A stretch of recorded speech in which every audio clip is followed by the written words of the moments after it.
Oops. Well, she wasn't dead, but then she is dead now. Officially dead now. So yeah. So that sucks. Yeah. Wow. Oh, fuck. Sorry, Jesus.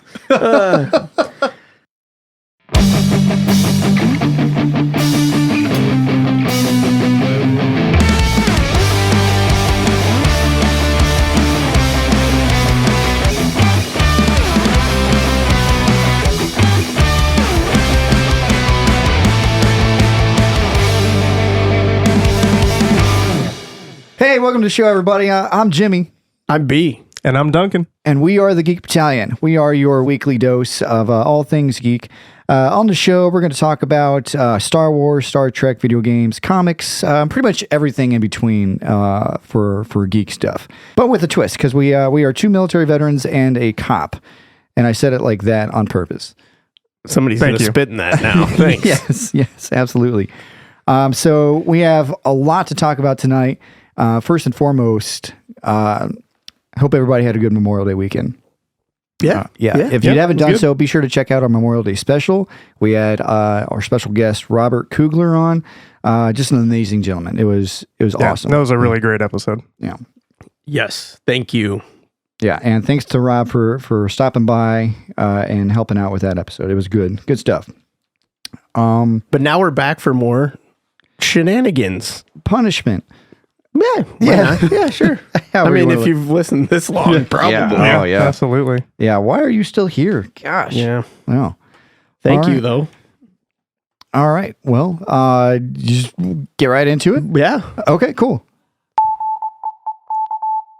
Ooh, he did the thing. Yeah. Wow. Look at that. I feel like we're in a submarine right now. This is so weird. Is that like sonar? No, that's Morse code. You idiot. Oh. I'm sorry. Yeah, that's Morse code. What did it say? Any awesome viewer out there, listen in. Go ahead and decode that. Yeah, decode that. Was it these two fucks? No. Oh, damn. No. I will say that it's not these two fucks. It was a your mom joke, and it's very inappropriate. Yes. And you guys can just know that by listening. Man, you guys are way out of my league. Oh yeah, you've already got it decoded, right? No, I didn't know it was Morse code until like 3 seconds ago. Oh, yeah. Anyway, yeah. So sit rep. Yeah. Who wants to take it? I think you should. I think it's your turn. Oh, I have been delegating that out. Okay. Okay, I don't have a whole lot for the sit rep. I mean, like lately, what I've been into is Rebels because I finished Clone Wars. Yeah, buddy. Got into Rebels. Finished season 2. Season 2 was wow. The ending of season 2 was so good. Right into season 3, it's been really.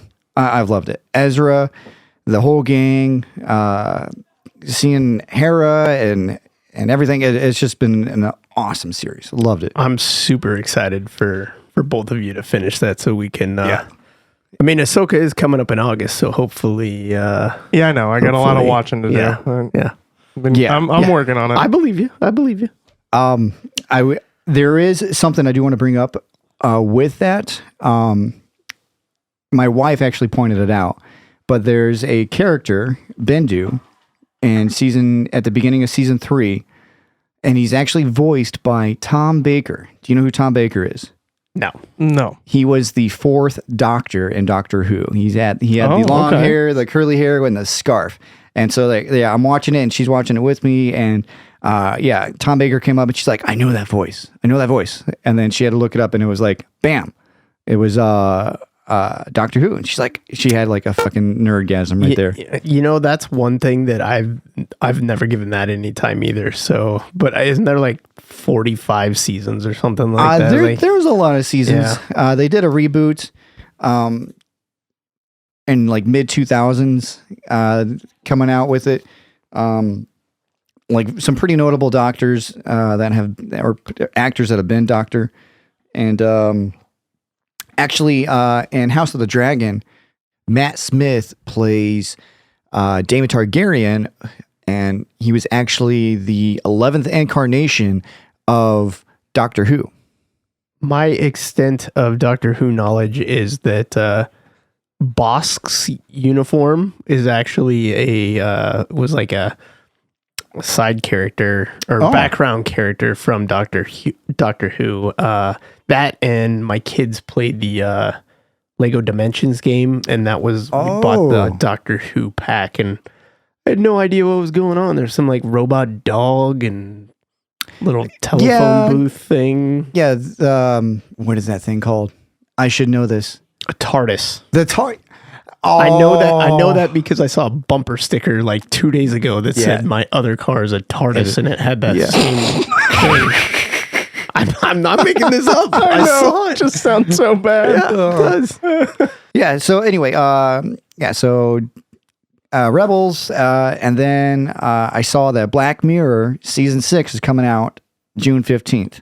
Man, we're on a roll. I haven't seen that either. I haven't seen any Black Mirror. My wife's been watching it though. Black Mirror is so awesome. I've heard a lot of great things. I've watched a few episodes. Most notably the Fuck's a Pig episode. That's episode 1 of season 1. Now I'm intrigued. So, okay. Is it like Anthony Mackie and Sebastian Stan? I don't know about that. There's a ton of celebrities in it. So they do little one-off episodes. Okay. Yeah, I mean Miley Cyrus did an episode. You're not selling me here, but keep going. No, and the female from Jurassic World, Jessica Chastain? Yes. No, from Jurassic World. That's Ron Howard's daughter. Bryce Dallas Howard. Bryce Dallas. Yes, they're identical. So. Yeah. Sorry they to are, you but too. one of them is involved with Star Wars. The other is not. So yes. Well, yeah. Well, she's in it as well. But so backstory: Black Mirror is basically like all of these like weird, trippy, like future things that could happen. Like there's an episode like about a social score and like how that could like just totally be a mind fuck. It's actually Bryce Dallas Howard's episode. yeah. Nice. Yeah. It's very Twilight Zone-esque. Oh, okay. You're just saying like Twilight. I'm like, very sparkly vampires. That's what they're going for. Hard pass. Different type of Twilight. No, but it's really good. There's a lot of mindfuck episodes. Good stuff. But notable characters on this or cast for this season. We're going to have Aaron Paul, Salma Hayek, and the return of Josh Hartnett to the silver screen. Wow. That's a name I haven't heard in a long time. We were talking about him not that long ago, but how he kind of fell off the face of the earth. Yeah, I actually looked him up like a couple months ago. Like, what happened to Josh Hartnett? And like, he's apparently still doing things. Just nobody wanted him. That sounds like one of those like Looper videos on YouTube. That's like the untold story of what happened to Brendan Fraser. It's like, he's a very famous actor. That's what happened to him. I don't know. Those videos are kind of annoying, but yeah, that's pretty much all I got for my portion. Yeah. Well, I'm sitting next to you, so I guess I'll go next. Yeah.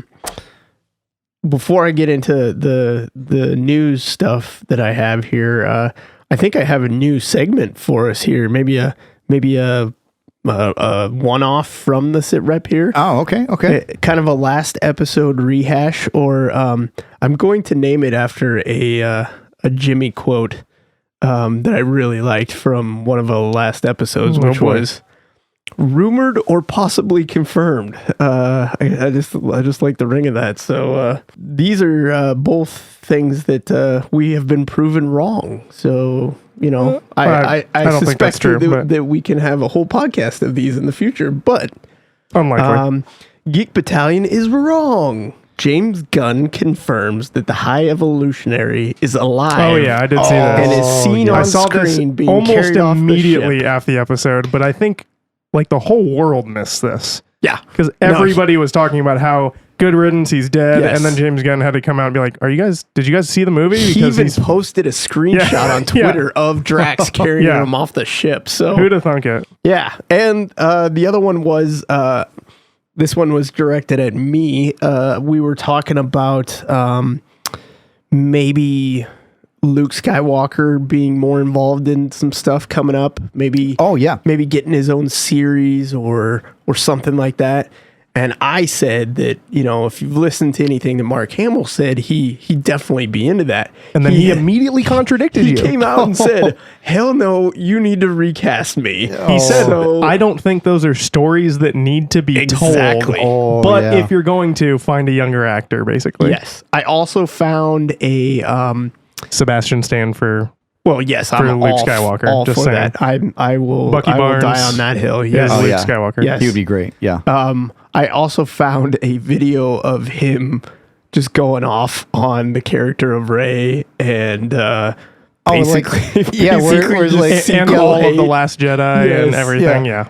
Let's find an orphan on Tatooine and give him the plans to the Death Star. Oh, wait a minute.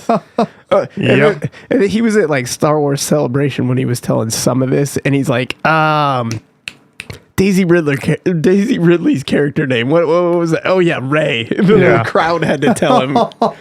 Yeah, he's been pretty open about his dislike of where they took Luke Skywalker and how they kind of just rehashed the same old story. Yeah, told Rian Johnson that it was fundamentally against everything. Yeah, the Jedi and Luke Skywalker stood for. This guy that like went to rebuild the Jedi Order, like hung on to hope and brought his dad back from the brink, and then he's just gonna be like, "No, I'm gonna go to this random world and just be a hobbit, and I'm gonna kill my nephew. I'm gonna try and kill my nephew." Yeah. Okay, so you bring that up a bad dream, just for a second. No, you bring that up, and I actually read an article that goes against that, and it's from it. The way that they phrase it is really good because, so Luke has this premonition, right? He has a Force premonition, right?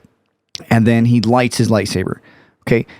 He was just trying to see in the dark. Oh, no. And they go, that was more of an instinctual lighting of the lightsaber. He wasn't trying like his spidey sense went off. Yeah, and like he's like, oh shit.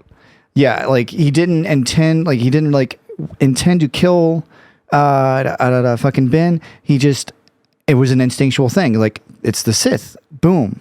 You know? Well, that's why you keep your booger hook off the boom switch because those things can happen. Well, I don't think it was like an ND.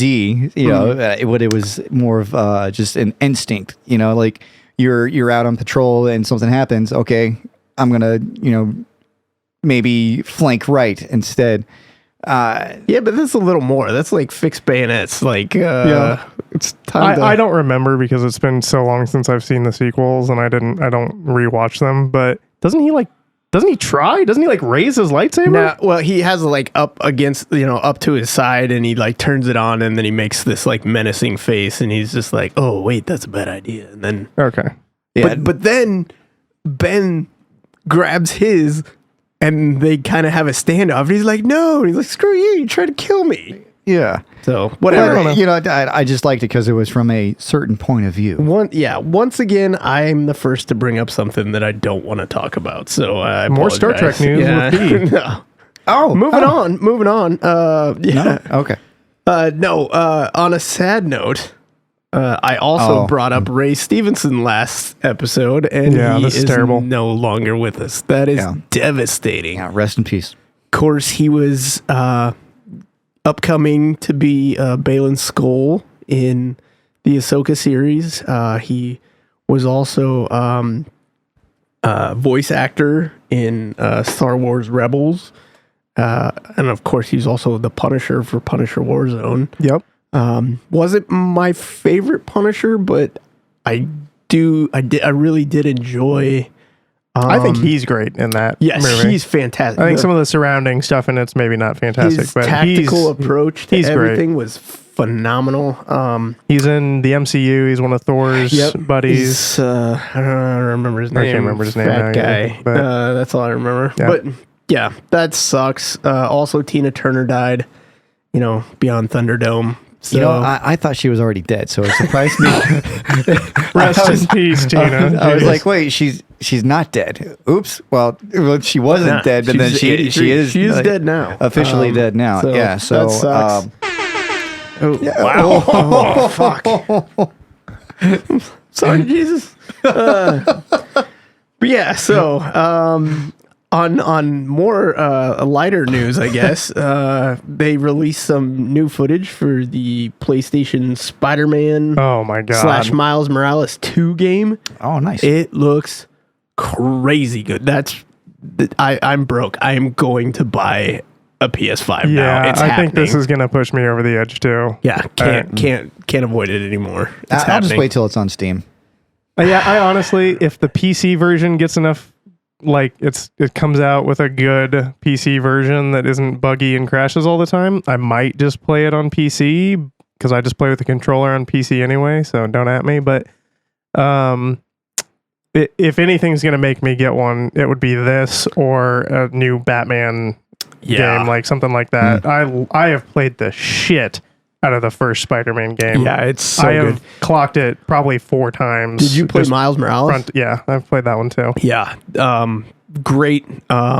Really hopeful for what that's going to entail. I love the concept of it still being single player, but you get to switch between Spidey or Peter and Miles for mission benefit. Like you can do different things or take a different approach as Miles because he has different power set, or you're across town and whatever. So I think that'll be really cool. I'm totally unplugged from the Star Wars comics. Sorry, the Spider-Man comics. I have a bunch from when I was younger, but that wasn't a book that I really got into. Loved the character obviously, but what did they call Miles? Like Spider-Man. He's just there's just Spider-Man. He's just Spider-Man and Spider-Man. Spider-Man B. Okay. No, they just call him Spider-Man. So all right. Whatever works. I'm good with it. And they exist at the same place, same time, right? Yes, they initially. So when we'll probably talk about this a little bit more with our main topic, Spider-Verse. But Miles was initially part of the Ultimate Universe. Yes, I knew that. Yeah. There were some events and some things, typical comic book fare, where all of that collapsed into one, and Miles was brought seamlessly into the 616 Marvel main universe, and now him and Peter exist in the same universe. Okay, cool. Oh, I do want to say one more thing about PS5 Spidey. Yuri Lowenthal, the voice of Peter Parker, he said there was an interview with him. I think it was on the red carpet of Across the Spider-Verse, but he was talking about how people have been kind of upset with the footage because they think they spoiled too much and there's too many reveals. And he was like, you have seen I did the smallest little, like you haven't seen nothing yet sort of thing. And that makes me, because we saw a lot of fantastic stuff in that trailer, like great gameplay. So I'm really excited to see what else they've got up their sleeve. So I'll buzz through this real quick, but Disney also submitted 12 candidates for Emmy nominations, all of them for the Andor show. Nice. Andor was so good. Good show. It was really good. Probably Emmy winning, for writing in a drama series, they put Tony Gilroy and Beau Willimon. That's just propaganda for the writer's strike. Supporting actor Kyle Soller. I'm not sure who that is, but Stellan Skarsgård, who was awesome. He was fantastic. Incredible. Dude, his speech where he talks about what he sacrificed for the rebellion or whatever. That's like the hardest fucking thing in the show. It is so good. One of the best monologues in Star Wars. Guest actor Andy Serkis and Forrest Whitaker. Great. I love them both, but if Forrest Whitaker wins an award for being in that for 15 seconds, that's ridiculous. Andy Serkis is amazing. Saul Guerrera, I did my part. I hope he does. But Andy Serkis's character, possibly not dead. Yeah, I have heard that. Yeah, he's back already for confirmed season 2, for season 2, but we don't know what that means. Yeah, it could be flashbacks, could be. Who knows, but. Of course, Diego Luna for lead, and then supporting was Guinevere O'Reilly, which I believe that's Mon Mothma, Adria Arjona, Denise Go, who that was the ISB, the villain, basically. The agent investigating. Faye Marseille, who I think that's Andor's mom, maybe.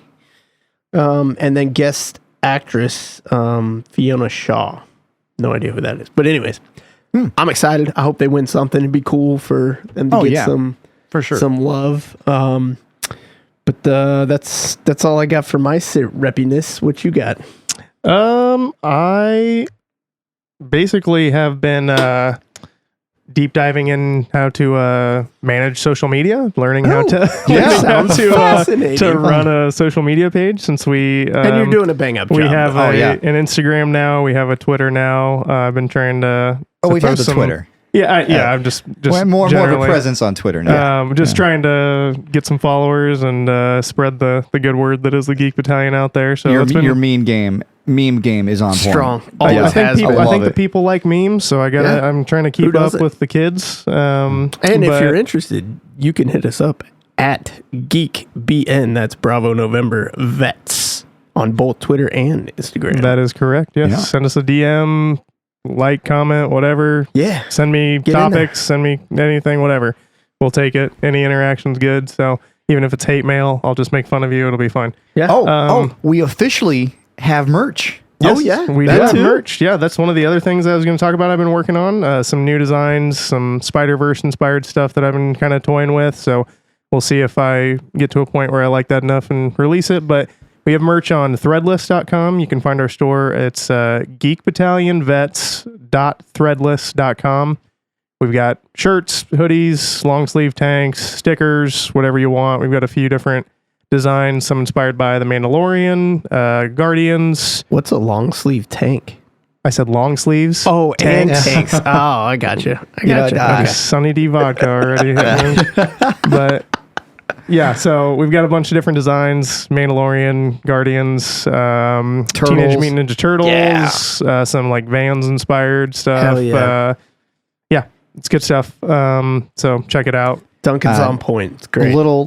Little disappointed that it's not Croc Dicks, but I'm kind of waiting for a little bit more of a following before I just drop a random Croc Dicks shirt on the internet. Like, I have it made, I have the design made. We need the demand. It's just not it's not published in the store yet. I just need our patrons. Our patrons can see the previews. Yeah, if maybe we'll start a Patreon and I'll just show you the Croc Dicks design on there for the low price of whatever. That'll be what our followers are called, the Croc Dicks. Yeah. There you go. There you go. Be part of the Croc Dick Battalion. That is better than Commandos. I was kind of pimping that for a while, but the Croc Dicks. Yeah. The other thing I did, I caught up on Batman. Read Batman 135 just a couple days ago, which is actually the 900th issue of Batman. That's what you posted the other day, right? Yeah, I posted on our Instagram some great moments. So because it was a 900th issue, it was like an oversized issue. And cool.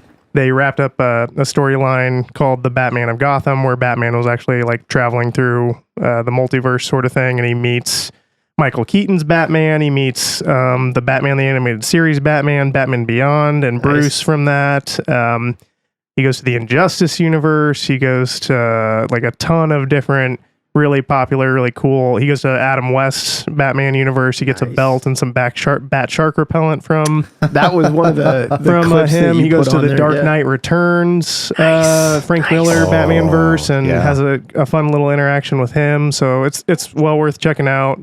Like I suggested on the post, anything that Chip Zdarsky and Jorge Jimenez have done with Batman since they picked it up is highly recommended. It's really great. So since you brought it up, the Batman 89 comic series, have you touched any? I haven't. I've been meaning to get into that. There's so much Batman stuff to read that it's hard to keep up with all of it. But I've heard good things. I have too. I just haven't.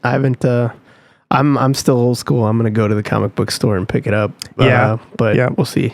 The digital has been nice for me to just be able to read, but for new stuff like that Batman 900 or 135, I have to wait a month from when it comes out to when it'll be on digital. That kind of sucks, but like that's the quickest route that you can get there. Read trades because I freaking hate waiting. Yeah, I see that. And then the last thing for me was I finally saw John Wick 4. Yes. It was great. I love the John Wick movies generally, and this one was pretty great. It kind of stuck the landing. We'll have to do an episode on John Wick. Yeah, eventually we should probably do a breakdown. In light of this movie coming out and doing well, there's been a lot of talk about how they're actively developing more John Wick universe stuff. There's potentially a John Wick 5. There's supposed to be like a ballerina series with Ana de Armas. Which is supposed to be taking place, I think, between 3 and 4 or between 2 and 3. So Keanu Reeves is already confirmed, I think, to be in it. Yeah, I think it directly ties to when he goes back to Angelica Houston's character. In the Ruska Roma family. Yes, where she's actually training the ballerinas and also assassins at the same time. Yeah, the female assassins are trained as ballerinas in that continuity there. But it was great. There's a lot of The Continental show. There's supposed to be a Continental show which is set in the 70s. Nice. And it shows like young Ian McShane and Lance Reddick characters, so they'll recast them. See that? I'm okay with that because of, we don't really have a choice at this point, but it really sucks that we were robbed of Lance Reddick to really would have liked to see him be like a mainstay for that show. I agree. I really enjoyed him and John Wick in Chapter 3 when they kind of defend the Continental. He was great in that little action scene that he got, and from everything I read back when he died, he was a great dude and like very like fan centric and all about his fans and he would play video games online with his fans and stuff like that. Like lots of cool shit. He was a big nerd, so good stuff there. We miss him. Well, I mean, to backtrack a little bit, you said like they didn't expect John Wick to do as well as they did. I mean, you have Keanu, who's just like this badass dude anyway from The Matrix, and then you have a good story, like a decently good story, and he just made that character, and it's just like, gluttonous amounts of violence, and it was amazing. You say like they didn't expect it to do well. The first one was almost a direct to DVD movie. Like it almost didn't go out in theaters, and I never had heard of it until it was on Redbox, and I can't remember who suggested seeing it. A buddy of mine said you should watch this movie and didn't tell me anything about it. I rented it on his word alone, and I was fucking blown away. Yeah. And I think what it all comes down to is just Keanu and the other actors putting in the work. The whole series is just a love letter to high concept action with like a great variety of like creative stunts, the creativity that they have with the stunt work, and then the combination of being able to really showcase those stunts because the actors are the ones doing 99% of it. It's incredible. And you don't really, when cuts and fight scenes are done well, it's like, okay, this is a cool fight scene. But when they don't have to cut away from an actor's face and it's still, holy shit, there's a huge difference. Especially in situations like John Wick is in all the time, where you have a room full of baddies and you got to mop the floor to go through it seamlessly and not have any of the cuts. Like, it's so badass. And you get a character or an actor like Keanu who just pours himself into the role. Method actor to the Is he a method actor? Well, I say method actor, but more actor. I know what you mean. He's living the life of the training and that's what I'm trying to say. The jiu-jitsu and the 3-gun. Yeah, he knows how to fight. He knows how to fire. And like his training videos where he's going through the range. Those tactical videos are stuff amazing. Is the best. But huge props to him for doing that. If I could just quit my job and go train jiu-jitsu 7 days a week for 6 months and 3-gun Hey guys, shit. I gotta run. I gotta go do some 3-gun shit. That someone else is paying for. So if you haven't seen John Wick 4, go check it out. All the John Wick movies are great. I still think the first one's probably my favorite. Agreed. And I think 3 probably has one of my all-time favorite action scenes with the knife fight scene where they're all throwing knives at each other and fighting and that whole thing. I think that one's great. My only real criticism of the new one, John Wick 4, was maybe just one less car hits him, or maybe dude, falls down one less set of stairs. Like that got a little tedious, but that gag was hilarious. It was I thought funny. it was great, but it got. I was like, all right, get to the fun part here. Like it was killing me towards the end of it, but we did get a new. This isn't ruining anything, but we got a new like cinematography kind of drop in this movie where. Are you talking about the top-down scene? Yes, where it's like he's basically in a kill house, like a shoot house. Yeah. Okay, I haven't seen 4 yet, so this is not going to ruin anything. This is purely it's just like Metal Gear. It's like the old Metal Gear game where you're looking from the top down, and he's like maneuvering through, and like you can see where bad guys are, and you get to watch his tactics. Yes, and their counter. It's so good. It's basically a.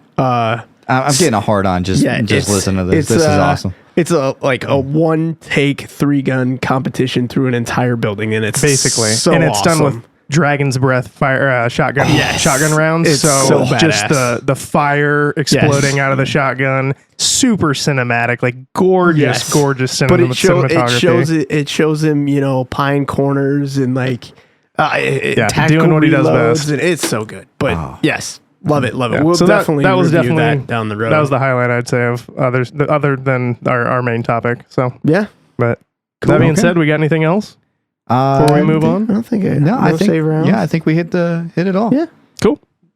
We are all here today to discuss the second installment of the Lord and Miller Spider-Verse, that being Spider-Man Across the Spider-Verse. So, wow, epic. Yeah, man, I guess the first thing I have to say is, well, we're going to try to limit it as much as we can, but there might be spoilers. We're going to get into spoilers later, and we'll give you fair warning when that happens. But if you don't want to know anything about the movie, then you should leave now and come back. Put it on pause and put a pin in it. Yeah, and, we'll come back to it. But we will do our best to keep it clean up front, and then make you very aware that we're going to get into some dangerous territory. Yeah. So, but that being said, the first movie, Into the Spider-Verse, absolutely blew my mind. It was so good.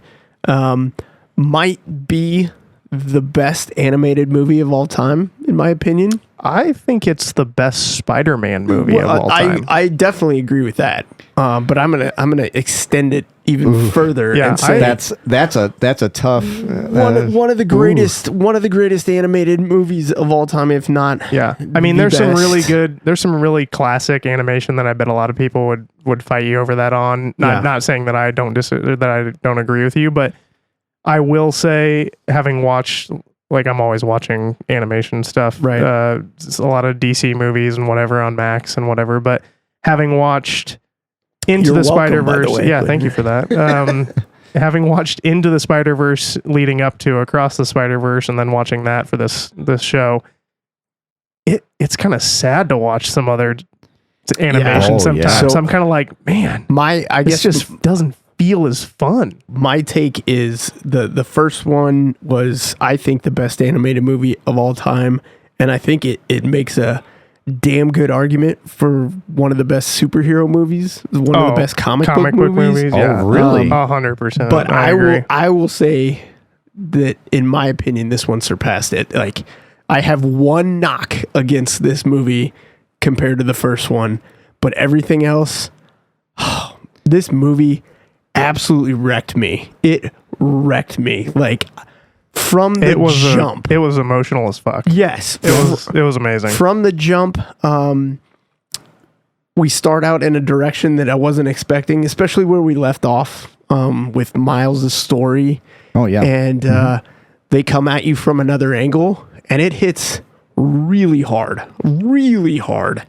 And then that goes on for a while, and they go to the next beat, and there's so many, like, interwoven, like, storylines going on in this movie. There's the coming of age story for Miles, and it's a very complex web. Hey yo.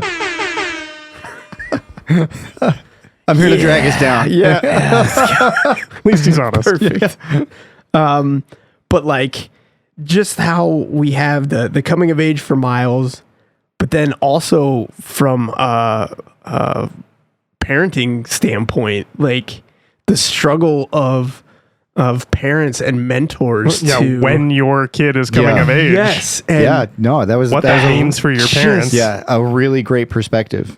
So my oldest son is not that different in age than Miles. So some of the things that Miles is going through in this movie, I'm seeing from my oldest son, and, like, there's moments of the interaction between Miles and his dad where, and Spider-Man and Miles' dad, that, man, just gut punch, like, over and over again, like, holy shit. Maybe you should ease up on the boy. Maybe you should let him spread his wings, like. Well, and it's I mean, I don't have any boys, first off, and I don't have any kids that are that old, but, like, I have one coming right now that'll be here very soon, and just the whole time I'm just, like, thinking about the daily thoughts that you have as a parent, where you're just like, am I fucking this up? Am I fucking this up? Oh, that's a constant thought. I'm doing pretty good, which I think is is good. I mean, if you're having those thoughts, you're probably doing a good parent. If you're a shitbag parent, then you're just like, well, whatever. Yeah, you don't spend any time. Yeah, like the whole time, all the interactions with his parents and him, and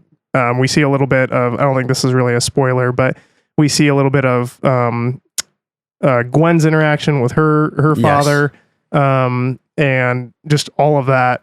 It hits you in the feels real quick. The idea of, and I don't think this is a spoiler, but if you're sensitive about those things, I had already kind of said it, but there's a scene where Miles's dad is interacting with Spider-Man, and in my dad brain, thinking about talking to my son about raising my son with my son, but not knowing it's my son. Yeah, like total mindfuck right there. Yeah, I guess I took it as like, what would his perspective be? Right. Yeah, me? Well, then like deeper into the situation. No idea. Yeah, deeper into the situation, that's his like nemesis. The first one, yes. This one, not so much. I don't think. I mean, he's still out. Miles' dad is still out to try to get Spider-Man. Sort of. I didn't really get that impression in this one. He was definitely against the Peter Parker Spider-Man in the first one, but they had a very buddy vibe to me. I could be wrong. That's how I took it. I think his dad, Jefferson Davis, is trying to make it work and still kind of just like struggling with the law and order side of it and the vigilantism. But I think he just like kind of recognizes that Spider-Man's a good kid, but there's some of those elements in there where he's wishing he could do a little bit better. And so, but without spoiling too much and getting into it. No, I agree. And as I was saying, the different storylines, there's, parents allowing their children to grow, the impact of the choices that we make and the consequences that they have. And I think part of it too is kind of like your first love and how sometimes that doesn't always work out because maybe they're not the person you thought they were. Yeah, but it might have a lasting impact on your life and who you are. Exactly. And, the unintended consequences side of things was really good. And like, without spoiling it, there's a later part where there's some conversation about it that is really emotional and deep. And again, like I've talked about it in a lot of different aspects of our geek stuff that we talk about, be it The Mandalorian or Guardians or whatever. Like just on a very surface level, this is all silly stuff, right? Like it's a dude who got bitten by a radioactive spider and he can shoot webs and swing and fight crime, right? But you get some of the most incredible emotional. Agreed. Oh yeah. Like I was not prepared for how hard this movie was going to hit. I rewatched Into the Spider-Verse leading up to this, and I was like, holy shit, man! I forgot there are so many just powerful emotional moments. Even just in, I love the way in the first movie they kind of speed run the character building, but it still works. Like we get kind of the comic book intros to I'm the one and only Spider-Man, and part of that's because he's a huge mainstay in popular culture, but ultimately like in the first movie, yes, I'm going to spoil the first movie. If you haven't seen it, I don't know what the fuck you're doing here, but you're missing out on one of the greatest movies of our time. So here you go, last chance. I'm going to spoil the first movie. But when OG Chris Pine voiced Spider-Man dies, even like, so the scene right when they meet and he rescues him and he realizes, hey, like you're like me. They have the spider sense moment. I don't think you have a choice, pal. I don't think you have a choice, kiddo. And he's like, I can show you the ropes. I can teach you. Like he's just instantly ready to help. Oh yes, and is so, even though he knows he's dying. Yeah, and like he that's before he's dying. Yeah, but then when he is dying, he's protecting Miles still. He's like, no, I'm okay. I'm gonna come meet you. Yeah, if you're gonna do this, I'm gonna give you the and he's hot and fresh take on it. Cover your face. Never tell anyone. Protect your loved ones.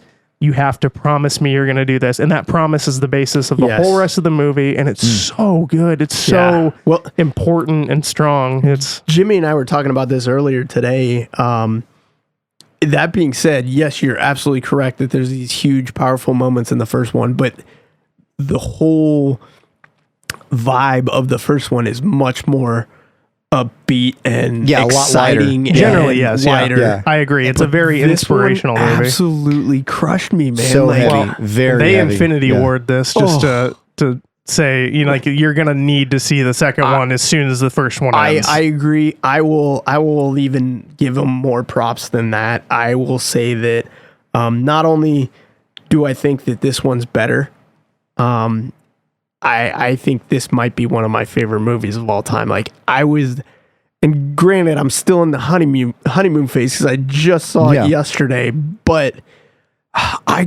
I couldn't talk to anybody last night because I was just like, I don't even know how I feel about this. There's a lot to unpack. Yeah, I saw it less than 8 hours ago. Yeah, so you're still very much in that. My head is just spinning from so many different aspects, from like the emotional gut punch to the beauty of the animation. Like every frame of this movie is just art. Right. It's just 100% gorgeous from start to finish. Yeah, it's probably a Banksy. Yeah, that was great. I really feel like I'm not even giving a full effort on this because there's so much that we've missed in the background. Yeah, I think we all agreed a rewatch is probably 100% necessary. You're gonna watch this movie 5 times and you're gonna see something new. Yeah, I would love single time to frame by frame this movie. 100%. Especially when some of the other Spider-Men show up. There's some great like little comic book like pop-up references in there. Yeah.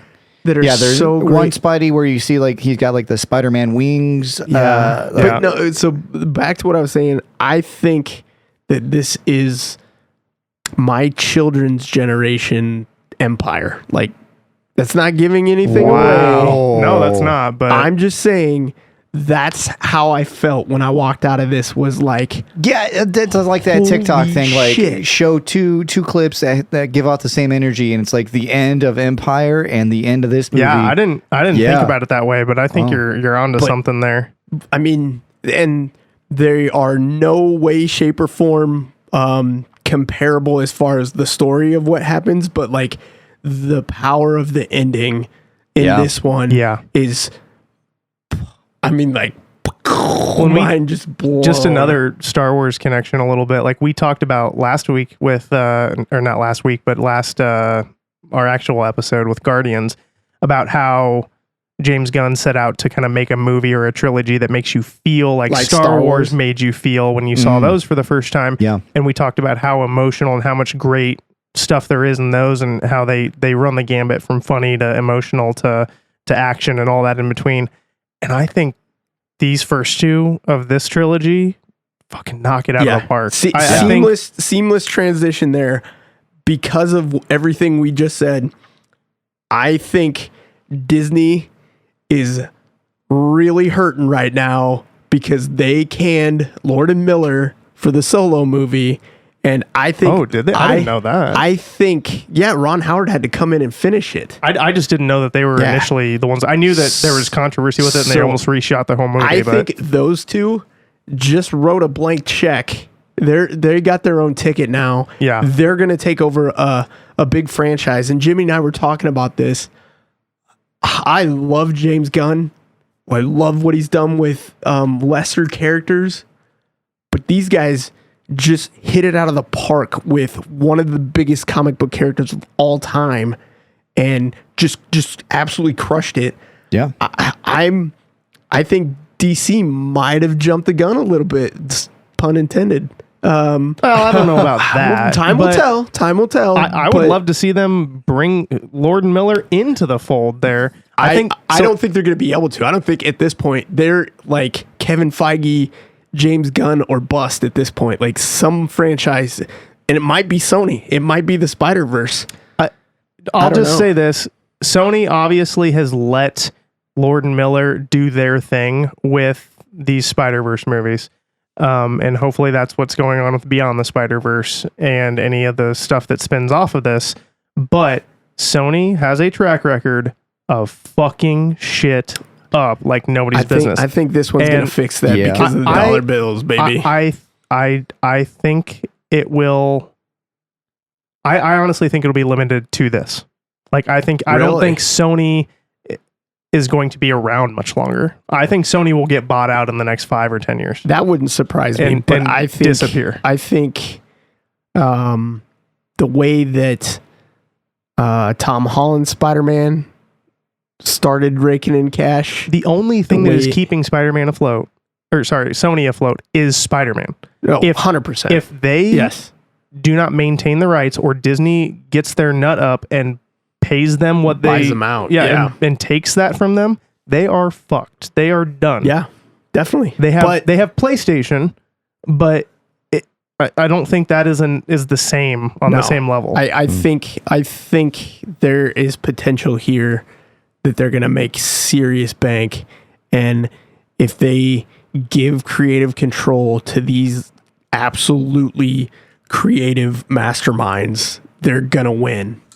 I just see it as like we talked about this with Star Wars too, how they are known for just announcing and canceling more projects than anybody actually completes. That's true. Yeah. And Sony has done the same thing. Like they announce a bunch of shit and then it just, that never came out. Yeah. So I guess I don't care either way as long as Lord and Miller keep doing their thing.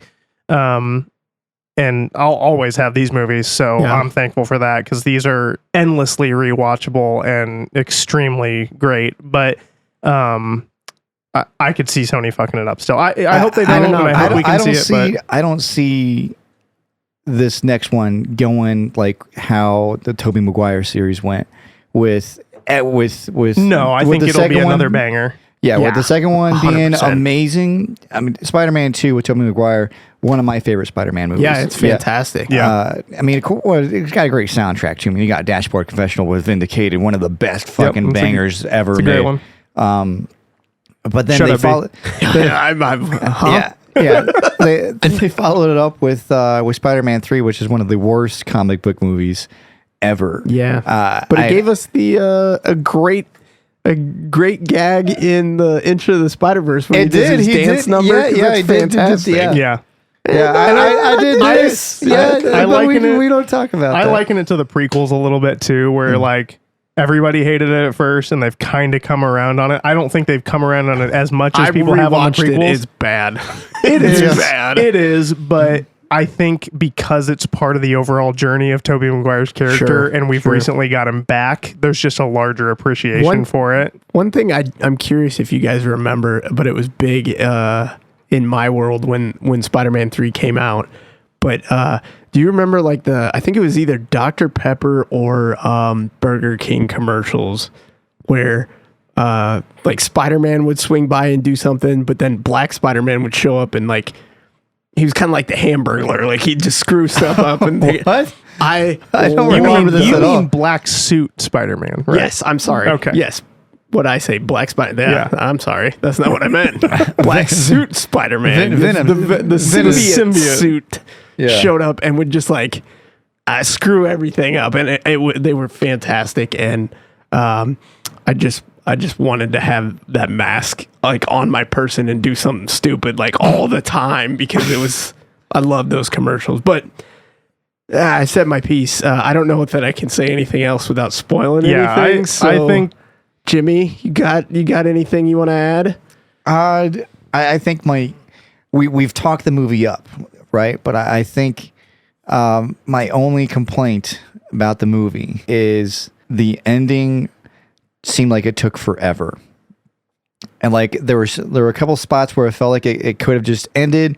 I think you just had to pee really bad is what I think. No, I didn't. It just felt really drawn out. Like they really milked some interactions. See, I guess I can see that to a certain extent, but it worked for me. I didn't feel like that at all. I could not believe the movie was over when it was over. I was like, holy I checked my watch. I was like, it's actually been 2 hours and 15 minutes or whatever it is. I was blown the fuck away. Because of that prostate, I was checking the time pretty really like, I gotta pee. I purposely dehydrated myself and my children. What a smart man. I was like, I did that for Endgame. Yeah, I did do that. I was like, you are not getting drinks today because I'm not getting up to take you to go pee.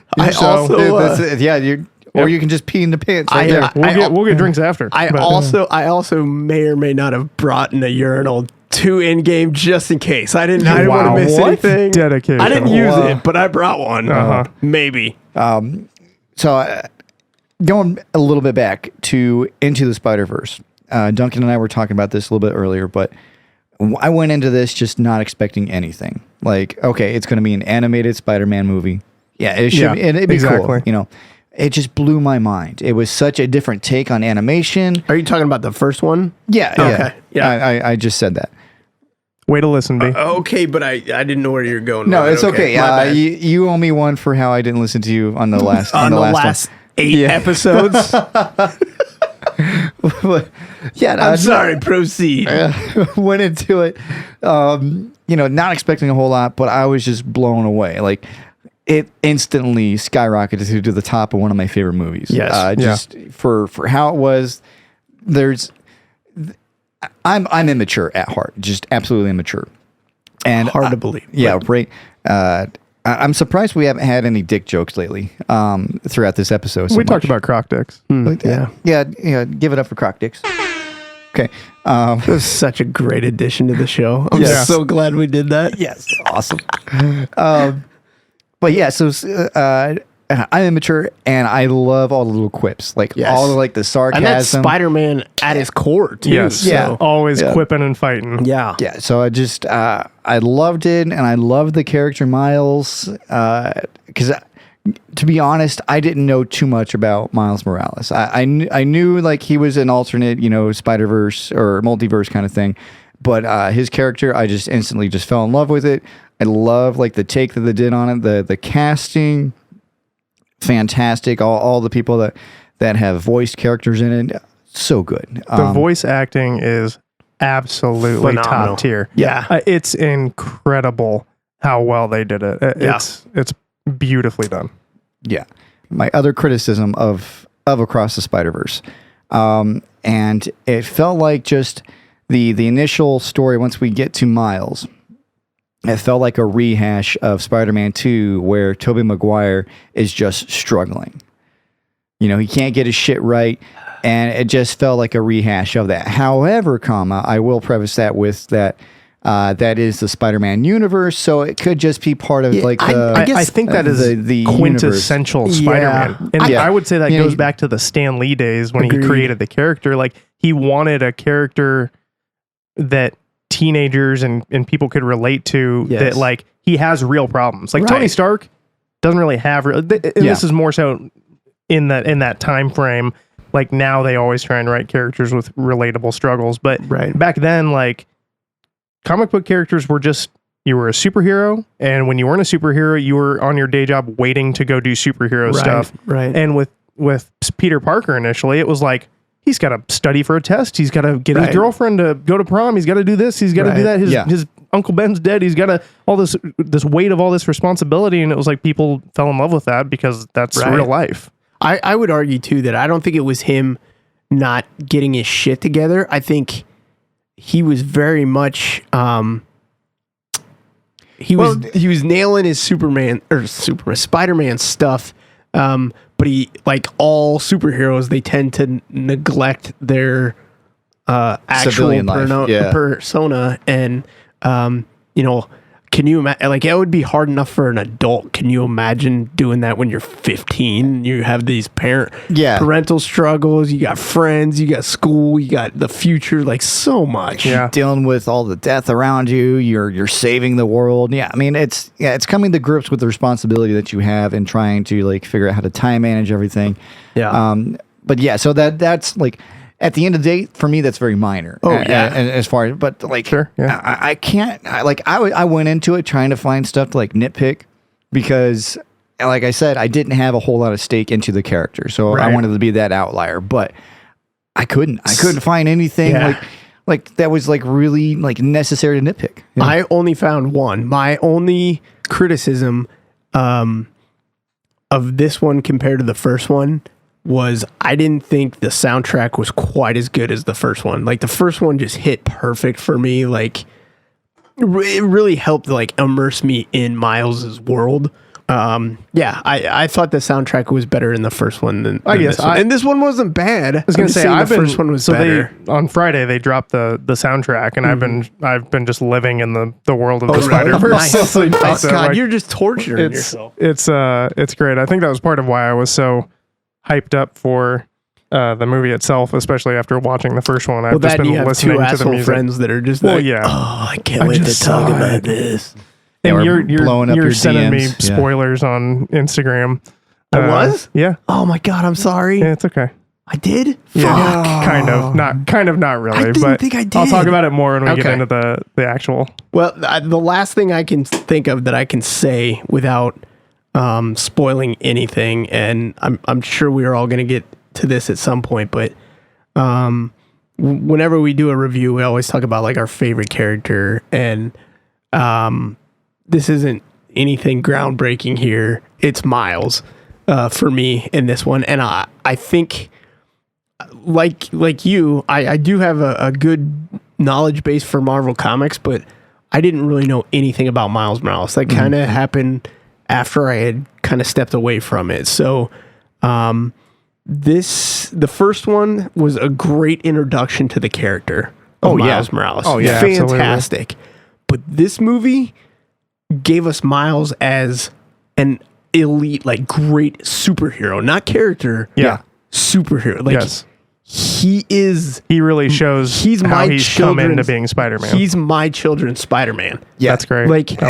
He's embraced being Spider-Man. He is Spider-Man. And he is Spider-Man. Yeah. And you see that all the way, like through the first one, like that's his struggle, is like trying to figure out, am I Spider-Man? Yes, I'm Spider-Man. He even struggles with it through some of the across the universe, but he's owned it. You see him like threading the needle, as they say, and that's a great point. But he said, like, if you watch that first one, what's he do? The first thing he does, he goes and buys a Peter Parker Spider-Man costume, and he wears it. And Stan Lee says, eventually it always fits.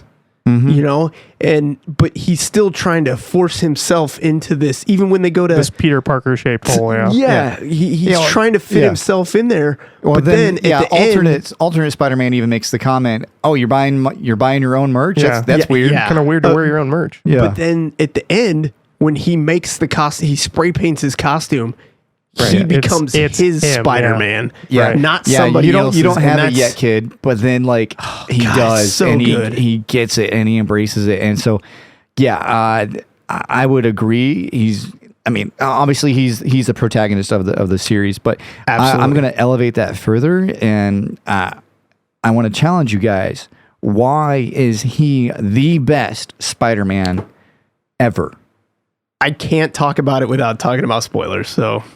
I don't know that I agree that he is, but like I can't make my case either way without talking about spoilers. Yeah, I guess. Well, we might have to leave that to spoilers. I will say, like, the whole coming into his own and like becoming Spider-Man and how he's really embraced in this movie.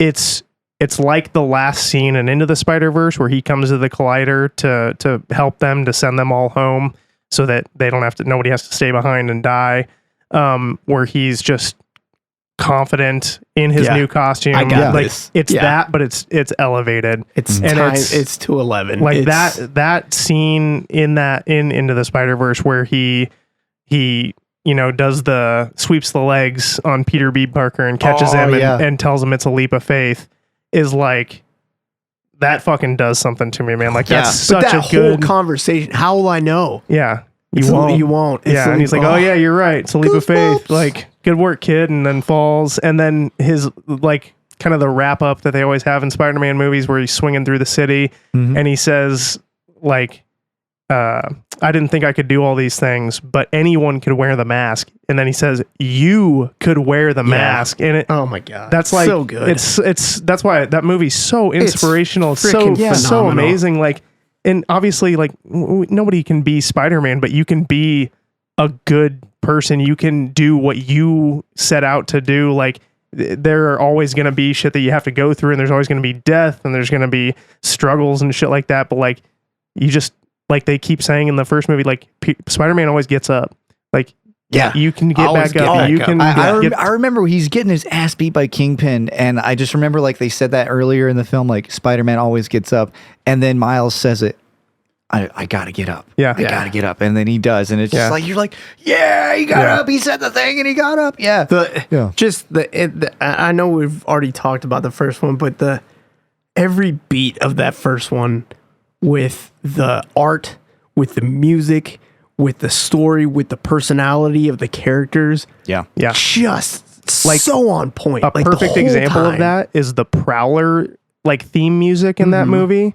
When you first see the Prowler pop out and fight Spider-Man in the Collider, like OG Spider-Man, and they have that shriek of that, and it's like, holy fuck, this is a bad dude. Like it just really hits you. Yeah, I was I was thinking of watching with my boys, and like they literally like they had shakes from it because they were like, oh it god, gives you goosebumps. Yeah. Like it's terrifying. The one that I was thinking of was when Miles finally embraces himself as Spider-Man, when he dives, and he's got the leap of faith and the Jordans, and his spray painted suit, and he's just like, "Screw it, I'm Spider-Man." And oh god, he's so good. The music was like, what song was it? Where they were playing like, I can't remember what song it was, but my kids could tell you because they love it, but my 6-year-old's obsessed with that soundtrack. And What's Up, Danger? Yes. Yeah. Yes. I listen to that song all the time. That hit so perfect. Like, what's up, Danger? Wow. Like running head on into it. Like it's fantastic. So phenomenal. And I just briefly thought about this and didn't get a chance to say it, but like the whole like Spider-Man always gets up, and this goes in line with the details that they do in these movies, and the little, just how minor things can make such an impact when, they keep saying like Spider-Man always gets up, and then the Chris Pine, like OG Spider-Man is dying, and he's telling Peter like, you got to do this, and he's like, can't you get up? And he's like, I'm Spider-Man, I always get up. I always get up. And he knows he's lying, but like he's also not wrong. Like Miles is now Spider-Man, and he's gonna get back up. Like he's taking the mantle. Like he's really passing it in that moment, in that breath. Metaphor. Like, he's not wrong. Like Spider-Man gets up and lives a life that is, in honor of his death. So absolutely. Just all right. So let's go to spoilers. Are we all ready for that? Spoiler alert! Yeah. Spoiler alert! Yeah, that was terrible. Okay. So we're going to leave off here. Be sure to check out part number 2 of this episode as we swing further into the Spider-Verse. Thanks so much for joining us. We'll see you on the next one.